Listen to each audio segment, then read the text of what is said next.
各位你好，我係保羅萬錦市消防局。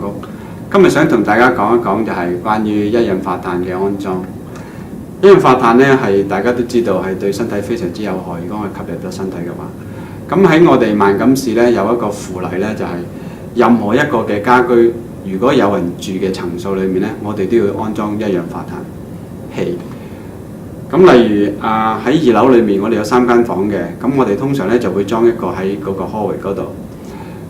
除此之外咧，如果你有其他嘅層數係有人住嘅地方咧，例如好 basement 即係地庫咧，咁我哋亦都要安裝一個一氧化碳器嘅。咁今次嘅信息希望大家咧保持安全，盡量屋企咧係有需要嘅就要安裝晒合適嘅一氧化碳器。多謝各位，我係保羅，萬錦市消防局。